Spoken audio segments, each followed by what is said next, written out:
ओशो ने एक बात कही थी कि जिंदा जा नहीं सकता और मुर्दा बता नहीं सकता, तो नर्क और स्वर्ग किसने बताया? इस पे आपकी क्या राय है? देखिए, मैं ओशो का वैसे तो बिल्कुल सम्मान करती हूँ, सारी दुनिया करती है, उनकी बहुत सारी बातें हैं, शायद बहुत सारी बातों से सहमत भी नहीं हूँ, कुछ बातों से सहमत भी हूँ। लेकिन अगर इसी टॉपिक की बात करें,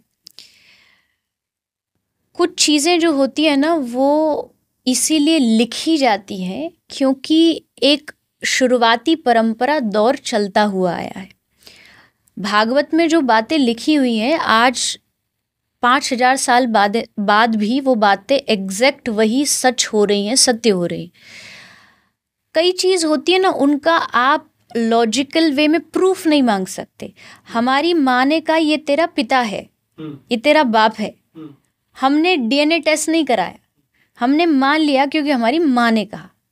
हमें इस बात का भरोसा है, हमें इस बात का विश्वास है कि यही मेरे पिता हैं क्योंकि मेरी माता इस बात की गवाही दे रही है।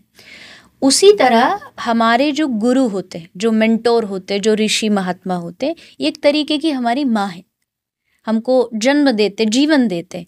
उन्होंने हमको बताया कि तुम्हारे जीवन और मृत्यु से परे ऐसा होता है, क्योंकि पुराने जो ऋषि होते थे उनके पास शक्तियाँ होती थी, वो मृत्यु के बाद भी वापस आ गए या फिर नरक में जा कर के देख कर के वापस आए हैं।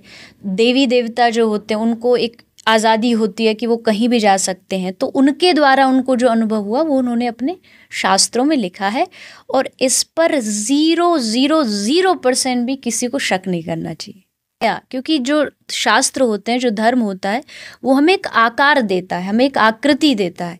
तो ऐसा कभी नहीं सोचना चाहिए कि ये ऐसे कैसे हो सकता है कि जो पहले गया नहीं मृत्यु के बाद का अनुभव कैसे बता सकता है।